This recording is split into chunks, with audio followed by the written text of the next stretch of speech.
Alam nyo, hindi ko ho malaman kung saan humuhugot ng tapang o lakas ng loob ito pong isang undersecretary diyan po sa Malacanang.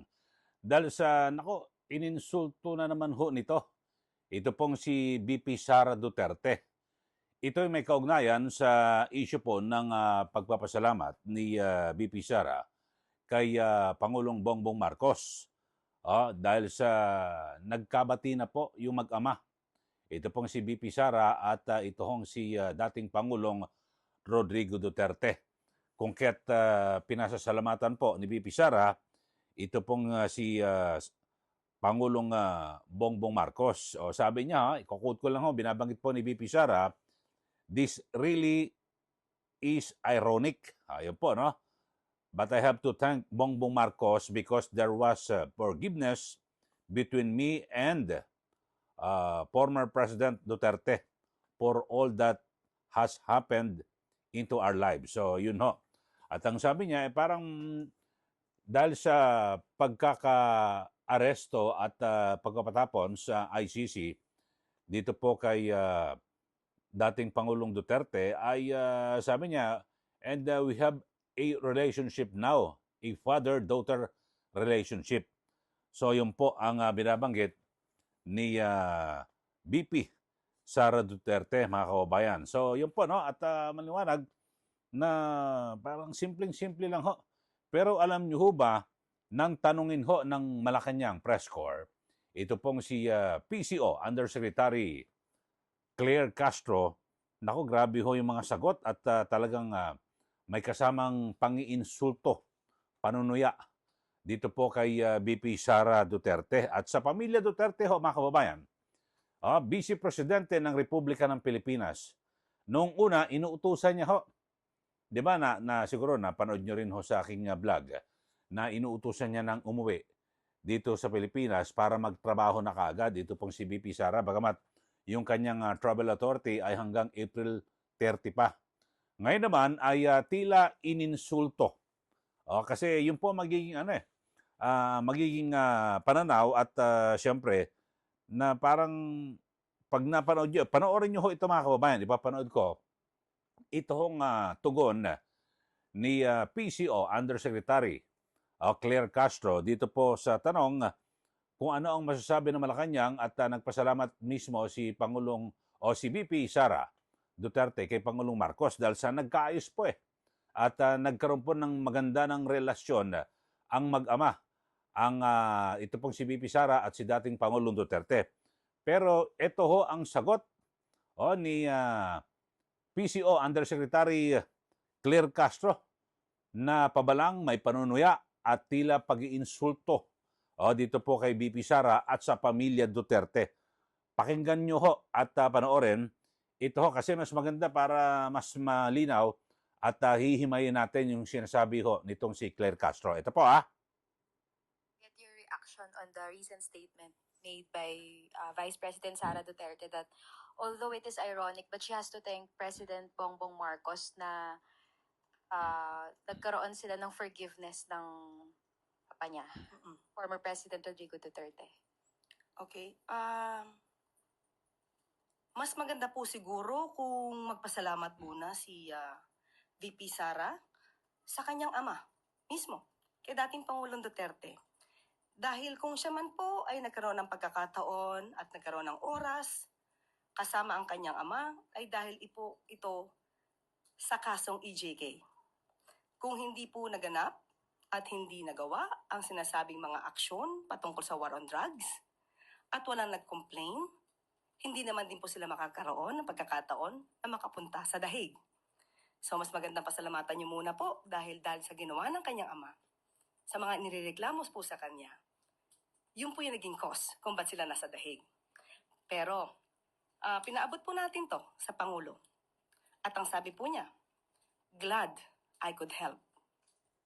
Ayun, so yun po mga kababayan ang pahayag ni ni PCO Undersecretary Claire Castro sa isang Vice Presidente ng Republika ng Pilipinas. Napakatino, napakaayos po ng tanong ng reporter. Biruin nyo, ang isasagot niya lang naman kung ano ang reaksyon ng Pangulo dito po sa naging pahayag dito ni VP Sara, di po ba? Pero iba po ang ginawang tugon ni Attorney Claire Castro at ito, bagamat sa huli niya na binanggit Pero ang sabi po ni Yusek Castro, himayin lang po natin siguro ito napakinggan niyo naman yung kanyang binabanggit at para mas malinaw po at himayin natin. Ang sabi niya ni Attorney Claire Castro, dahil dapat hindi dapat unang magpasalamat daw ito pong si VP Sara sa kanyang tatay. O eto sabi niya, dahil kung siya man po ay nagkaroon ng pagkakataon at nagkaroon ng oras kasama ang kanyang ama, ay dahil po ito sa kasong extrajudicial killings.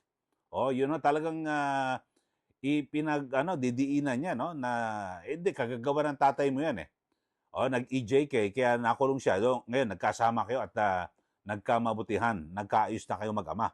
So ang sabi niya ay because if there is now an opportunity to be with her father, that is because of the cases of extrajudicial killings. So, yun po binabagit kanina pinarinig ko sa inyo sabi po ni Yusek Claire Castro. At kung hindi po naganap at hindi nagawa ang sinasabing aksyon patungkol sa war on drugs at walang nag-complain, hindi naman din sila magkakaroon ng pagkakataon na makapunta sa dahig. Talagang grabe pang-insulto. Ako, yun po ang aking basa rito at pananaw, perception sa kanya man naging pahayag.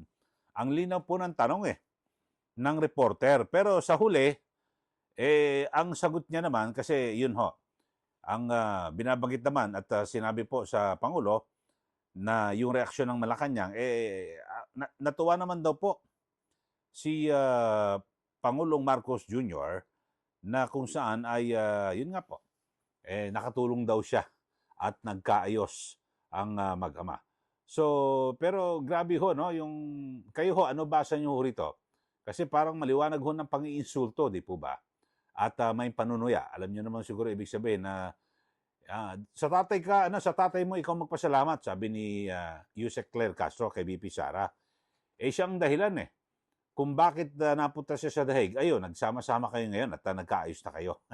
So, mabigat yung mga pahayag ni Yusek Claire Castro sa isang vice presidente ng Republika ng Pilipinas. Talagang wala pong respeto, di po ba? Kasi nung una, biruin mo isang Yusek, inuutusan niyang umuwi ng Pilipinas ang vice presidente kahit na meron pong travel authority at wala pong karapatan siya na utusan ang vice presidente. Yusek ka lang itong si VP Sara, inihalal ng mahigit sa 31 milyong Pilipino. Ikaw, appointed ka lang, ini-appoint ka ng Pangulo. At anytime, kapag wala ng tiwala sa iyong Pangulo, pwede ka nang tanggalin, di po ba? Ganun ito mga kababayan.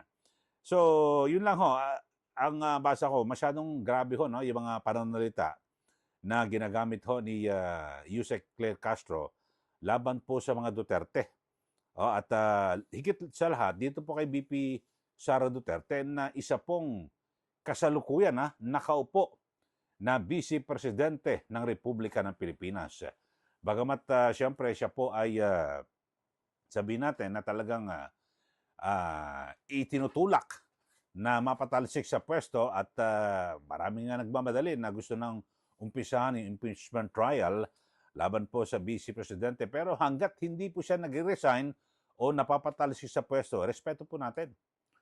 At siguro hindi na lang mismo yung tao yung kanyang opisina, yung kanyang tagapan, yung Office of the Vice President. So ganun po ito. Napakalinaw lang naman po ng tanong ng reporter, biglang isiningit niya. Hindi, tatay mo may kagagawa niya, sa kanya ka magpasalamat. Kung hindi siya nagpapatay, kung hindi siya na-involved, hindi siya inireklamo sa extrajudicial killings, sa kanyang gera laban sa droga, hindi kayo magkakasama. Ay, grabe talaga, itong si Yusek Claire Castro. Walang pasubali. dapat alam niya ho kung saan siya dapat lalagay, di ba? Kung anong tanong ng reporter, dapat sinagot niya lang kung ano ang reaksyon ng Pangulo. Yun lang naman ho, mga kaubayan ng tanong eh. Grabe ho talaga, may kasamang pang-iinsulto at panunuya no, sa Vice Presidente. Okay, so yan lang ho. At sana, tumagal ka pa dyan, Yusek Claire Castro. Oh, at para, siyempre, kung sabagay, parang ang akusasyon nga sa kanya, ubansag attack dog. Kayo ho, sa mga viewers natin, sa mga listeners, ano sa tingin nyo ho dito kay Yusek Claire Castro? Na kapag narinig niya ho, yung pangalang Duterte, nag-iiba ho, parang sinasaniban Talagang sokdulan po yung kanyang galit. Pero kapag ikaw ay opisyal ng gobyerno, dapat ho, pag magtatrabaho ka, walang personalan. Kung may galit ka, makisama ka ho sa, sa pagsasampa ng kaso diyan po sa dahig. Kung meron kang galit, baka may naging sinasabing biktima ng EJ case, yung kamag-anak o kaibigan, sumama ka ron. Sa mga nagrereklamo. Pero yung mga ganyan, gagamitin mo ang opisina mo bilang undersecretary para tuyain at sabihin natin maghiganti o mang-insulto, parang hindi po maganda. Okay, sa mga kababayan natin na hindi pa ho nakapag-subscribe, subscribe at i-like nyo po, syempre i-share. Ito po ang ating mga komentaryo para magkaroon ho kayo ng palagian at updated ho kayo sa ating mga komentaryo dito po sa ating YouTube channel. Maraming salamat. Ito po muli si Ka Eli. Magandang araw po sa ating lahat.